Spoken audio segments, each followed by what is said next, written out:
ಶರಣಬಸವೇಶ್ವರ ಉಚ್ಚ ಮಾಧ್ಯಮಿಕ ಪಾಠशाला चित्रहಳ್ಳಿ ಹೊಳಲ್ಕೆರೆ तालुका चित्रदुर्ग जिला।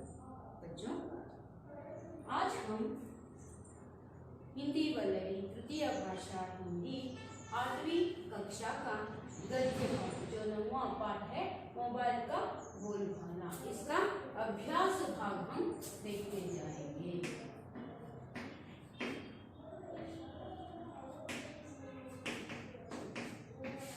अभ्यास भाग को देखते जाएंगे।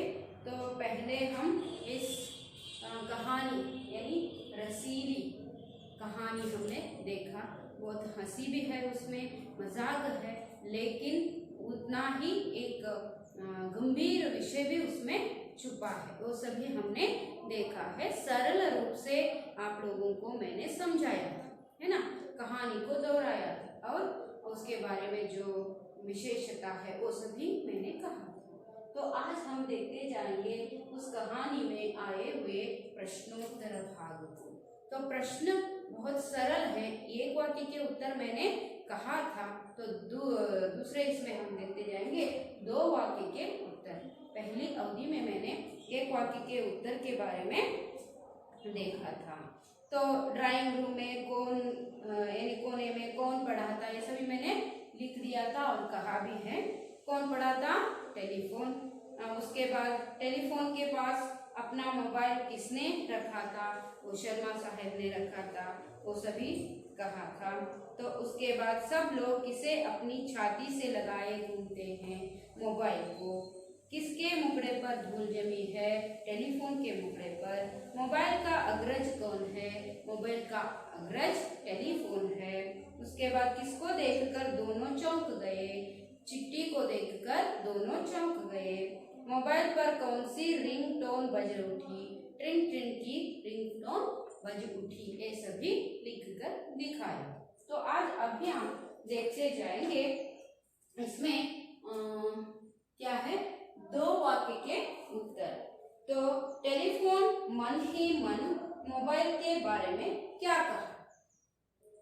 टेलीफोನು ಮನಸ್ಸಿನಲ್ಲಿಯೇ ತನ್ನ ಮನಸ್ಸಲ್ಲಿ ತಾನು ಅನ್ಕೊಳ್ತಾ ಇತ್ತು ಏನಂತ, ಯಾರ ಬಗ್ಗೆ? ಮೊಬೈಲ್ ಬಗ್ಗೆ ಟೆಲಿಫೋನ್ ಏನು ಅನ್ಕೊಳ್ತಾ ಇತ್ತು ಅಂತ ನಿಮಗೆ ಗೊತ್ತಿದೆ। ನಾ मुझे पूछ तेरी यानी इतना छोटा हो लेकिन तुम्हें बहुत पूछताछ करते हैं, तुम्हारे बारे में ही बातें करते हैं, वो सभी कहते हैं। स्टार्टिंग में ही जो पहले इसमें पाठ प्रारंभ होते ही वो आपको दिखाई देता है। क्या है यहाँ पर हम देखते हैं पाठ के भाग में टेलीफोन मन ही मन में ಮನಸ್ಸಿನಲ್ಲಿಯೇ ಹೇಳ್ಕೊಳ್ಳುತ್ತೆ ಏನು ಅಂತ ಅಲ್ಲಿ ಇದ್ದ ಹಾಗೆ ನೀವು ಬರೀಬೇಕು। क्या है? दिखने में चूहे जैसा, है ना। मन ही मन मोबाइल से कहा कि ಮನಸ್ಸಿನಲ್ಲಿಯೇ ಯಾರ ಬಗ್ಗೆ? ಮೊಬೈಲ್ ಬಗ್ಗೆ ಹೇಳ್ತು। दिखने में चूहे जैसा ना मूंछ ना पूंछ, ನೋಡೋದಕ್ಕೆ ಹೇಗಿದೆಯಾ? ಇಲಿ ತರ ಇದೆಯಾ? ನಿನಗೆ ಮೀಸೆ ಇಲ್ಲ, ಬಾಲ ಇಲ್ಲ, फिर भी इसकी इतनी पूछ, ಆದ್ರೂ ನಿನ್ನ ಬಗ್ಗೆ ಇಷ್ಟೆಲ್ಲ ಮಾತಾಡ್ತಾರೆ, ನಿನ್ನ ಬಗ್ಗೆನೇ ಹೊಗಳ್ತಾರೆ। चल दूर हट मुझसे आकर यानी चल मुझसे दूर हट ಅಂದ್ರೆ ನನ್ನಿಂದ ದೂರ ಸರಿ। आकर बैठ गया मेरे पास, ಬಂದು ಕುತ್ಕೊಂಡ್ಬಿಟ್ಯಾ ನನ್ನ ಪಕ್ಕಕ್ಕೆ।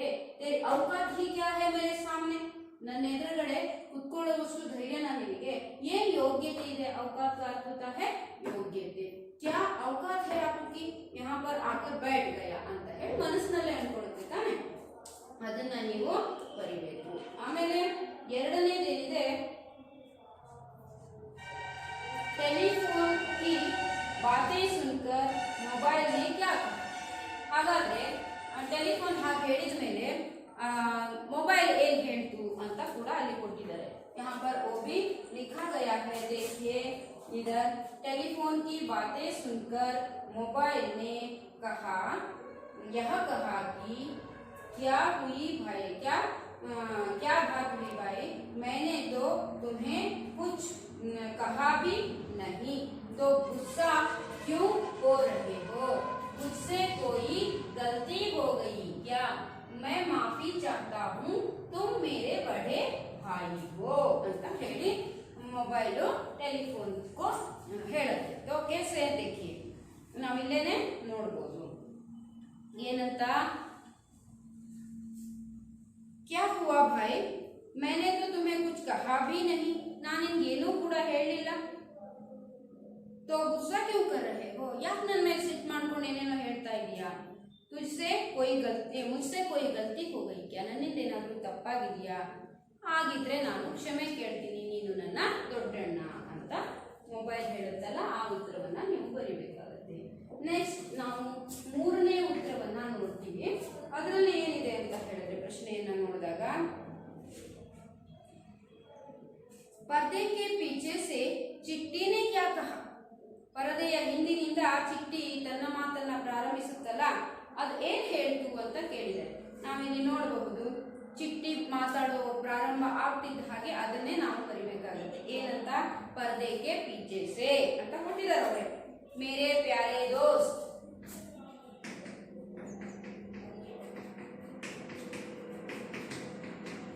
ಹೌದಾ, ಮೇರೆ ಪ್ಯಾರೆ ದೋಸ್ತ್ तुमने सच कहा,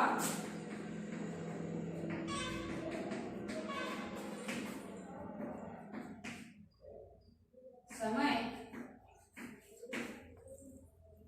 सदा एक समान नहीं रहता,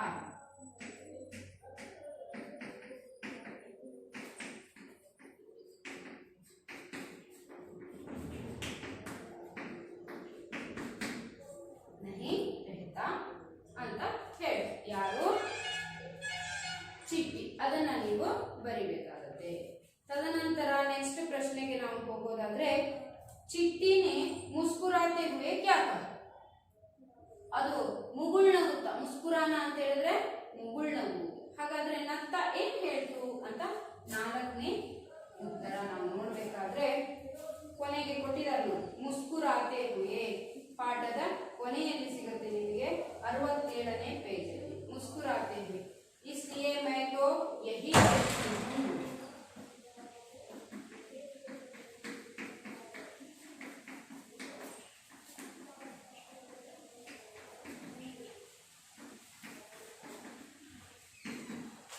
हूँ, जो मिल जाए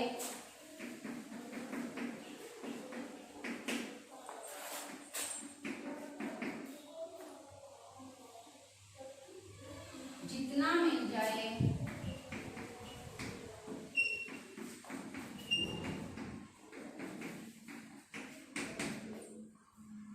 उसी में खुश रहना सीखो,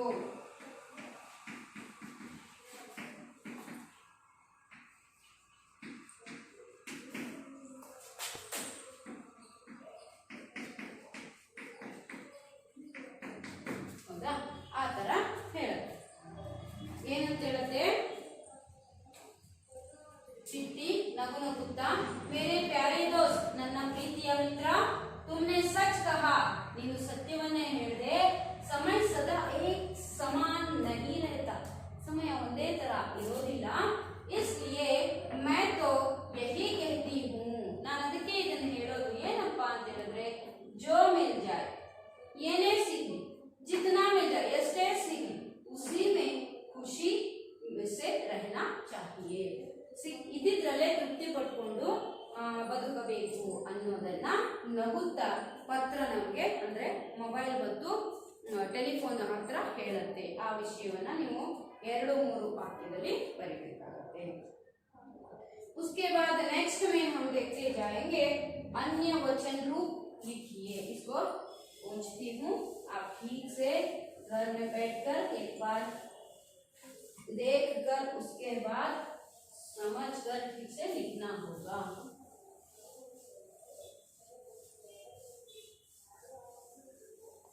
यहाँ पर हम देखेंगे अभी तीसरा में है अन्य वचन रूप.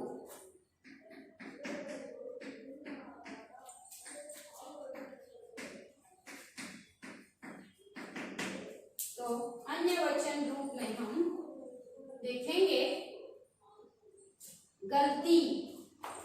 शब्द क्या है, गलती है. तो बहुवचन में क्या होता है, एक वचन में गलती, गलतियां.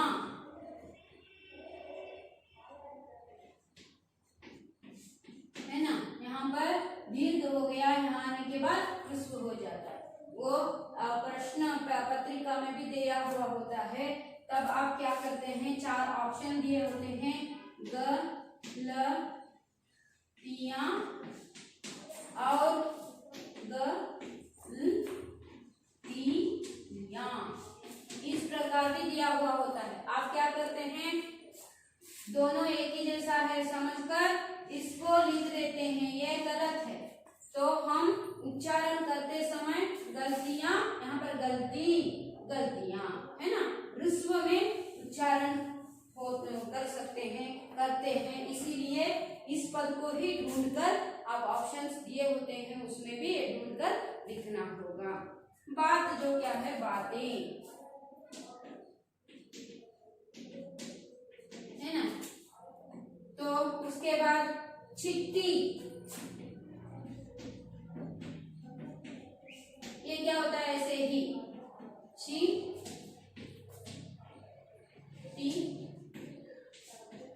चिट्टियां हो जाता है। तो ये 3 हो गए।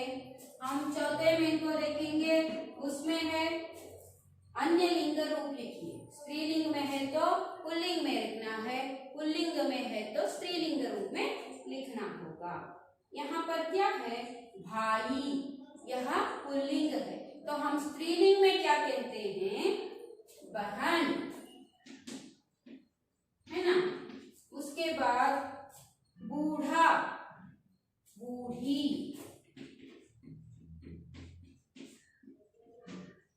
तीसरा मालकिन, तो मालकिन एक बार क्या हुआ होता है, मालिक दिया होता है, तब स्त्रीलिंग रूप लिखने में थोड़ा आपको तकलीफ होगी। ये मालकिन ನಾವು ಹೇಗೆ ಬರೆಯೋದು ಅಂತ ನಿಮಗೆ ಸ್ವಲ್ಪ ಕಷ್ಟ ಅನಿಸಬಹುದು, ಹಾಗಾಗಿ ನೆನಪಿಟ್ಕೊಳ್ಳಿ, ಮಾಲಿಕ್ ಇದರ ಸ್ತ್ರೀಲಿಂಗ ರೂಪ ಮಾಲ್ಕಿನ್ ಆಗುತ್ತೆ, ಧೋಬಿ ಇದರ ಸ್ತ್ರೀಲಿಂಗ ರೂಪ ಧೋಬಿನ್ ಆಗುತ್ತೆ। ಹಾಗಾಗಿ ನೀವು ನೀಟಾಗಿ ನೆನಪಿಟ್ಕೊಂಡು ಬರಿಬೇಕಾಗುತ್ತೆ। ಇಲ್ಲಿ ಅವರೇ ಕೊಟ್ಟಿದ್ದಾರೆ ಮಾಲ್ಕಿನ್ ಅಂತ, ನೀವು ಅದಕ್ಕೆ ಮಾಲಿಕ್ ಅಂತ ಬರಿಬೇಕಾಗುತ್ತೆ। 4ನೇ ಶಬ್ದ ದಾದಿ, ಅಂತ ಬರಿಬೇಕಾಗುತ್ತೆ। ಇಷ್ಟು 3ನೇ ಮೇನಲ್ಲಿ 4ನೇ ಮೇಲಿನ ಉತ್ತರಗಳು। ಆಮೇಲೆ ನೋಡೋಣ 5वां मेन। 5वें मेन में क्या है, विलोम शब्द लिखिए। यहाँ पर 10 विलोम शब्द दिए हैं, मैं कहते जाती हूँ, आप लिखते जाइए, ठीक है। मैं थोड़ा धीरे करके एक करके बताती हूँ, आप लिखिए। बहुत, क्या लिख सकते हैं, ठीक है, कम है ना।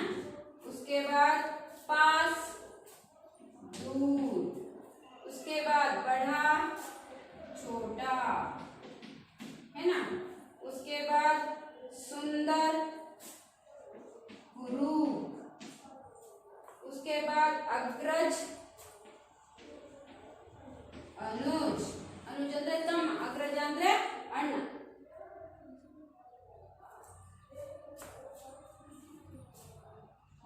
अशाश्वत, उसके बाद अच्छा, बुरा, दोस्त, दुश्मन, सच, झूठ, उसके बाद समान,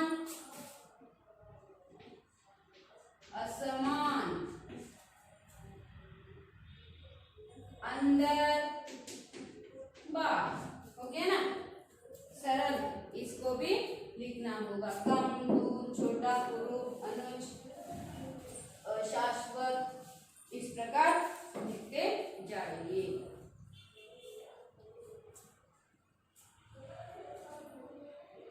जोड़कर लिखिए, नेक्स्ट में है जोड़कर लिखिए। हमारी कोई, वहां पर क्या लिख सकते हैं, हमारी कोई पूछ नहीं रही, इसमें हमारा कसूर है, सदियों से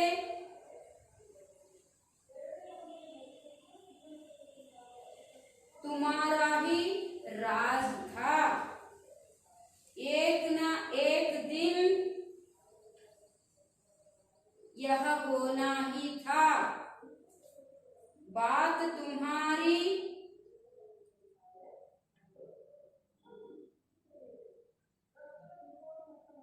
बिल्कुल सच है ना। इस प्रकार उत्तर आप लिखिए।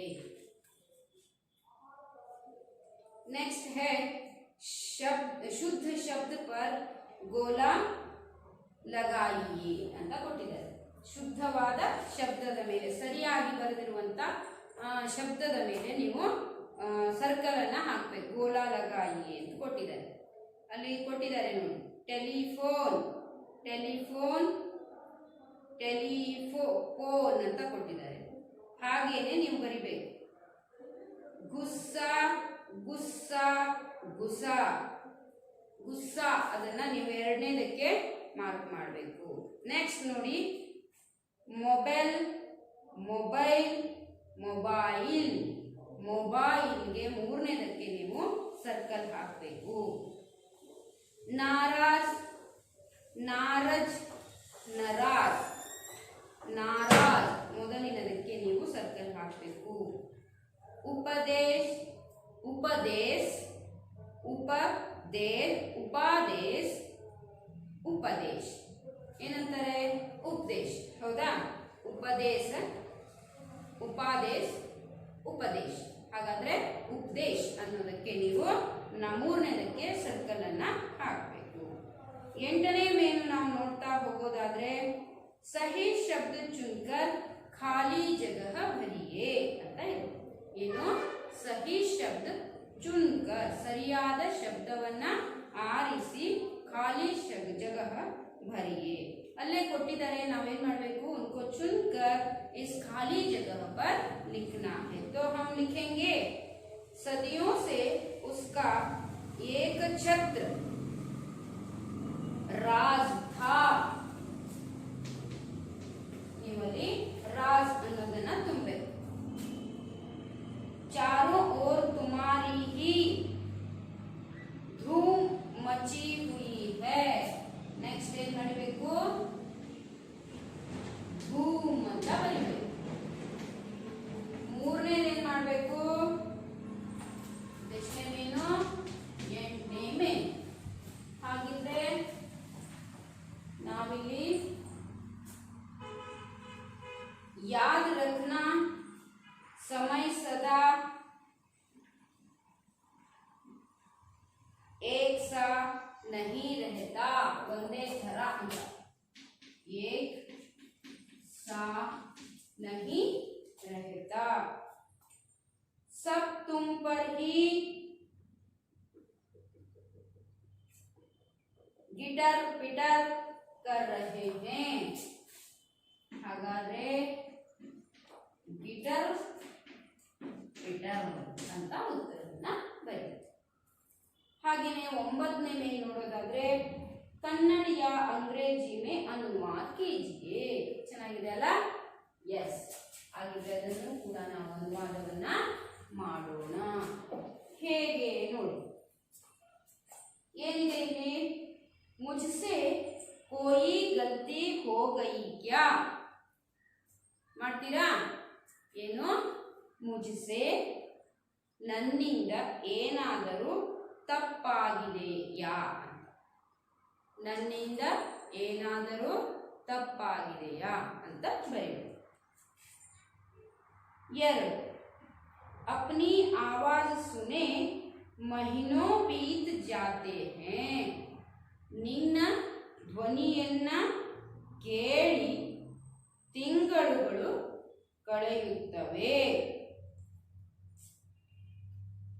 ಹಾಗೇನೆ ಮೂರನೇದು, आज तुम मुझे उपदेश दे रहे हो। ಇಂದು ನೀನು ನನಗೆ ಉಪದೇಶ ಮಾಡುತ್ತಿದ್ದೀಯಾ। ಇಂದು ನೀನು ನನಗೆ ಉಪದೇಶ ಮಾಡುತ್ತಿದ್ದೀಯಾ। ನಾಲ್ಕನೇದು ಲೋಗ್ ಲಿಖ್ನಾ ಹಿ ಭೂಲ್ ಗಯೇ. ಲೋಗ್ ಅಂದ್ರೆ ಜನರು, ಲಿಖ್ನಾ ಅಂದ್ರೆ ಬರೆಯುವುದು, ಜನರು ಬರೆಯುವುದನ್ನೇ, ಹಿ ಅಂದಾಗ ನೇ ಅಂತ ನಾವು ಸೇರಿಸ್ಬೇಕು. ಲೋಗ್ ಲಿಖ್ನಾ ಹಿ ಭೂಲ್ ಗಯೇ, ಜನರು ಬರೆಯುವುದನ್ನೇ ಮರೆತಿದ್ದಾರೆ ಅಂತ ಬರೀಬೇಕು. ತುಮ್ ಸತ್ಯ ಕಹ ರಹಿ ಹೋ, ನೀನು ಸತ್ಯವನ್ನು ಹೇಳುತ್ತಿದ್ದೀಯಾ, ನೀನು ಸತ್ಯವನ್ನು ಹೇಳುತ್ತಿದ್ದೀಯಾ ಅಂತ बरेंगे. नेक्स्ट 10वां में हम देखते जाएंगे निम्नलिखित वाक्यों में प्रयुक्त सर्वनाम शब्दों को रेखांकित कीजिए. निम्नलिखित वाक्यों में ಕೊಟ್ಟಂತಹ ವಾಕ್ಯಗಳಲ್ಲಿ ಸರ್ವನಾಮ ಶಬ್ದವನ್ನ ಆರಿಸಿ ಬರಿಬೇಕು. ಹಾಗಿದ್ರೆ ನೋಡೋಣ. ಮೊದಲನೇದು ಪಹला है तेरी औकात ही क्या है मेरे सामने. ಇಲ್ಲಿ ನಾವು ಸರ್ವನಾಮ ಅಂತ ಯಾವ ಕರಿತೀವಿ? संज्ञा के बदले में जो पुकारने वाले उच्चरित करने वाले शब्दों को हम क्या करते हैं? इसके बदले में ನಾಮಪದದ ಬದಲಾಗಿ ಬಳಸುವಂತದ್ದು ಅಲ್ವಾ? ಹಾಗಿದ್ರೆ ಇಲ್ಲಿ ನಾಮಪದ ಅಂದ್ರೆ ಏನಿರ್ತಾ ಇತ್ತು? ಸಂಜ್ಞಾ ಅಂದ್ರೆ ಏನಿರುತ್ತೆ? ಹೌದು, ಕೆಲವು ವ್ಯಕ್ತಿ, ವಸ್ತು, ಸ್ಥಳದ ಹೆಸರನ್ನ ನೀವೇನಂತ ಕರಿತೀರಾ? ನಾಮಪದ ಅಂತ ಕರಿತೀರಾ, ಹೌದಾ? ಆ ಹೆಸರುಗಳು, ಸ್ಥಳಗಳ, ವಸ್ತುಗಳ ಹೆಸರುಗಳ ಬದಲಾಗಿ ನೀವು ಏನನ್ನ ಕರಿತೀರಾ? ಒಂದು ಶಬ್ದವನ್ನ ಬಳಕೆ ಮಾಡ್ತೀರಾ. ಅದೇನಪ್ಪ ಅಂದ್ರೆ ಅವನು, ಅವಳು, ಇವನು, ಇದು, ಅದು, ಹೌದಾ? ಅದನ್ನ ನಾವೇನಂತ ಕರಿತೀವಿ? ಸರ್ವನಾಮ ಅಂತ ಕರಿತೀವಿ. हागाद्रे हमें पता चला कि संज्ञा के बदले में उपयोग करने वाले शब्दों को हम सर्वनाम कहते हैं. तो यहाँ पर संज्ञा शब्द नहीं है ಅಂದ್ರೆ ನಾಮಪದ ಇಲ್ಲ. ಅದರ ಬದಲಾಗಿ ಏನಿದೆ ನೋಡಿ, तेरी औकात ही क्या है मेरे सामने. तेरी ಅಂದ್ರೆ ಏನು? तेरी ಅಂದ್ರೆ ನಿನ್ನ. ಹಾಗಾಗಿ ನಾವು ಹೆಸರಿನ ಬದಲಾಗಿ ಏನ್ ಬಳಸಿದೀವಿ? तेरी. इसके बाद मेरे ಅಂತ ಕೂಡ ನಾವು ತಗೋಬಹುದು. ಆಮೇಲೆ ನೆಕ್ಸ್ಟ್ ನೋಡಿ, मुझसे कोई गलती हो गई क्या. ಅದರಲ್ಲಿ ಯಾವ ಪದ ನಾವು ತಗೋಬೇಕಾಗಿರೋದು? मुझसे, ನನ್ನಿಂದ. ಇದು ನನ್ನಿಂದ ಅನ್ನೋದೇನು ಇಲ್ಲಿ ಸರ್ವನಾಮ ಶಬ್ದ, ಅದಕ್ಕೆ ಅಂಡರ್ಲೈನ್ ಮಾಡಿ. आप तो मेरे अग्रज हैं. आप तो मेरे अग्रज हैं. आप मेरे, आप ಅಂದ್ರೆ ನೀವು. ಇವನ್ನ ನೆನ್ಪಿಟ್ಕೋಬೇಕು. ಹಿಂದಿಯಲ್ಲಿ, ಕನ್ನಡದಲ್ಲಿ ಆಪ್, ನೀವು, ನೀನು, ನಾನು, ಅದು, ಇದು, ಅವರು, ಇವರು ಅನ್ನೋದಕ್ಕೆ ನಾವು ಹಿಂದಿಯಲ್ಲಿ ಏನ್ ಬಳಸ್ತೀವಿ ಅದನ್ನೊಂದು ಚಾರ್ಟ್ ಬರ್ಸಿದೀನಿ ನಾನು. ಅದರ ಪ್ರಕಾರ ಮಕ್ಕಳು ಏನ್ ಮಾಡ್ಬೇಕು? ಇದನ್ನ ನೆನ್ಪಿಟ್ಕೋಬೇಕು. ಹಾಗಾಗಿ ಇಲ್ಲಿ ಆಪ್ ಅಂತಿದೆ, ಜೊತೆಗೆ ಮೇರೆ ಅನ್ನೋದಿದೆಯಲ್ಲ ಅದನ್ನ ತಗೋಬೇಕು. ನೆಕ್ಸ್ಟ್ 4ನೇದ್ರಲ್ಲಿ ನೋಡೋಣ. ಅರೆ ಯಹ ಆವಾಜ್ ತೋ ದಾದಿ ಕೆ ಬಕ್ಸೆ ಸೆ ಆ ರಹಿ ಹೈ. ಅರೆ ಈ ಧ್ವನಿಯಂತೂ ಅಜ್ಜಿಯ ಪೆಟ್ಟಿಗೆಯಿಂದ ಕೇಳಿ ಬರ್ತಾ ಇದೆ ಅಂದಾಗ ಇಲ್ಲಿ ಏನು ಇದು ಅಂತ ಹೇಳ್ತೀವಲ್ಲ, ಅದಕ್ಕೆ ಇಲ್ಲಿ ನಾವು ಯಹ ಅನ್ನೋದನ್ನ ತಗೋಬೇಕು. ಇದರ ಕೆಳಗಡೆ ನೀವು ಆ ವಾಕ್ಯದಲ್ಲಿ ಇರುವ ಶಬ್ದದ ಕೆಳಗಡೆ ಬರ್ಕೊಂತ ಹೋಗ್ಬೇಕು. ಅರ್ಥ ಆಯ್ತಾ? ಹಾಗಾಗಿ ಇದು 1, ಇದು 2, ಇದು 3, ಇದು 4, ಈ ತರ ಬರಿ. ನೆಕ್ಸ್ಟ್ ನಾವು ನೋಡೋಣ. ಭಾಷಾ ಜ್ಞಾನದಲ್ಲಿ ಕ್ರಿಯಾ ಅನ್ನೋದ್ರ ಬಗ್ಗೆ ಕೊಟ್ಟಿದ್ದಾರೆ. ಕ್ರಿಯೆಯಲ್ಲಿ ಏನಿದೆ, ಕ್ರಿಯೆ ಅಂದ್ರೆ ಏನು ಅಂತ ನಿಮಗೆ ಗೊತ್ತಿದೆ. ಅದರಲ್ಲೂ ಹಿಂದಿಯಲ್ಲಿ ಹೇಗೆ ಹೇಳಬೇಕು ಅನ್ನೋದನ್ನ ತಿಳಿಸ್ತಾ ಹೋಗ್ತೀನಿ. ಅಲಿ ಪುಸ್ತಕ್ ಪढ़ रहा है. ಒಂದು ವಾಕ್ಯ ಇದೆ, ಏನಂತಿದೆ? ಅಲಿ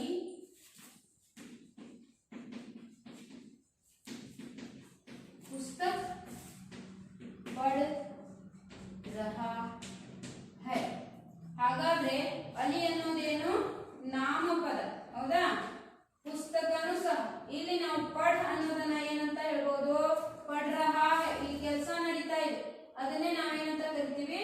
ಕ್ರಿಯೆ ಅಂತ ಕರಿತೀವಿ. ಹಾಗಾದ್ರೆ ಪಠಣ ಅಂದ್ರೆ ಓದುವುದು. ಹಾಗಾದ್ರೆ ಯಾವ ಕೆಲಸ ನಡೆದಿದೆ ಇಲ್ಲಿ? ಓದುವಂತ ಕೆಲಸ ನಡೆದಿದೆ. ಹಾಗಾದ್ರೆ ಕ್ರಿಯೆ ಯಾವ್ದಿಲ್ಲಿ? ಪಠಣ. ಪಡ್ ಅಂತ ಇದೆಯಲ್ಲ ಅದನ್ನ ನೀವು ಬರಿಬೇಕಾಗುತ್ತೆ. ಪಡ್ ರಹಾ ಹೈ ಅನ್ನೋದಕ್ಕೆ ಅಂಡರ್ಲೈನ್ ಮಾಡಬಹುದು ಅಲ್ವಾ? ಇದಿಷ್ಟು ಕ್ರಿಯೆಗೆ ಸಂಬಂಧಪಟ್ಟು. ಹಾಗೆ ಇನ್ನೂ ಒಂದು ಕೊಟ್ಟಿದ್ದಾರೆ, ನೀವು ಹೇಳ್ಬೇಕದನ್ನ. ಬಾಹರ್ ಬಾರಿಶ್ ಹೋ ರಹಿ ಥಿ. ಹೋ ರಹಿ ಥಿ ಮಳೆ ಆಗುತ್ತಿತ್ತು. ಮಳೆ ಆಗ್ತಾ ಇತ್ತಲ್ಲ, ಆಗುವುದನ್ನ ನಾವಿಲ್ಲಿ ಕ್ರಿಯೆ ಅಂತ ತಗೋಬಹುದು. ಲಡ್ಕಾ ಪಲಂಗ್ ಸೆ ಗಿರ್ ಗಯ. ಗಿರ್ನ ಅಂದ್ರೆ ಬೀಳೋದು, ಬೀಳುವ ಕ್ರಿಯೆ. ಹಾಗಾಗಿ ಅದಕ್ಕೆ ಅಂಡರ್ಲೈನ್ ಮಾಡಿ. ಚುನ್ನು ದೌಡ್ ರಹಾ ಹೈ. ಚುನ್ನು ಕ್ಯಾ ಕರ್ ರಹಾ ಹೈ? ದೌಡ್ ರಹಾ ಹೈ. ಓಡ್ತಾ ಇದ್ದಾನೆ. ಓಡುವುದು ಒಂದು ಕ್ರಿಯೆ. ಹಾಗಾದ್ರೆ ನಮ್ಗೆ ಗೊತ್ತಾಯ್ತು, जिन शब्दों से किसी कार्य के करने या होने का पता चले उन्हें क्रिया कहते हैं. क्रिया के दो भेद हैं, सकर्मक क्रिया और अकर्मक क्रिया. ಅರ್ಥ ಆಯ್ತಾ? ನಾವು ಯಾವ ವಸ್ತುವಿನಿಂದ ಕೆಲಸ ಆಗುತ್ತೋ ಅದನ್ನ ನಾವೇನಂತ ಕರಿತೀವಿ? ಕ್ರಿಯೆ ಅಂತ ಹೇಳ್ಬೋದು. ಅದಕ್ಕೆ ಸಂಬಂಧಪಟ್ಟ ಹಾಗೆ ಜೋಡಿಸಿ ಬರೆಯುವುದು ಮತ್ತು ಬಿಟ್ಟ ಸ್ಥಳಗಳನ್ನ ತುಂಬುವ ಒಂದು ಇದು ಕೊಟ್ಟಿದ್ದಾರೆ. ಅಭ್ಯಾಸ ಕಾರ್ಯ ಕೊಟ್ಟಿದ್ದಾರೆ. ಮಕ್ಕಳೇ, ನೀವೇನ್ ಮಾಡ್ಬೇಕು, ಅಲ್ಲಿ ಕೆಲಸ ಯಾವ್ದು ನಡೀತಿದೆಯೋ ಆ ಕೆಲಸದ ಶಬ್ದದ ಹತ್ರ ನೀವು ಏನ್ ಮಾಡ್ಬೇಕು? ಅಂಡರ್ಲೈನ್ ಹಾಕ್ಬೇಕು ಮತ್ತೆ ಆ ಶಬ್ದವನ್ನ ತುಂಬಬೇಕು, ಇಲ್ಲಿ ಜೋಡಿಸ್ಬೇಕು ಅಷ್ಟೇ. ಹಾಗೆ ಮಾಡಿ ಈ ಕ್ರಿಯೆಯನ್ನ ಮುಗಿಸ್ಬೋದು. ಇನ್ನು ಸವಿಸ್ತಾರವಾಗಿ ನಿಮಗೆ ವ್ಯಾಕರಣದ ಭಾಗದಲ್ಲಿನೇ ತಿಳಿಸ್ಬೇಕಾದ್ರೆ ಅದರ ಬಗ್ಗೆ ಪರಿಪೂರ್ಣವಾಗಿ ತಿಳಿಸುವ ಪ್ರಯತ್ನವನ್ನ ಮಾಡ್ತೀನಿ ಮಕ್ಕಳೇ.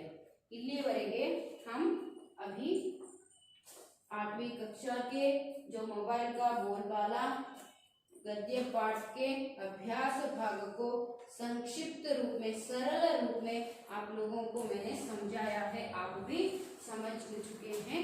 इतना कहते हुए इसको लिख कर इसमें जो आया हुआ वार्तालाप जो है, विषय जो है, उसको अदा करना है, याद रखना है, अभ्यास के संदर्भ में लिखना है और परीक्षा की दृष्टि से भी उसको पढ़ाई करना है, अपने ध्यान में रखना है. ठीक है बच्चों, धन्यवाद.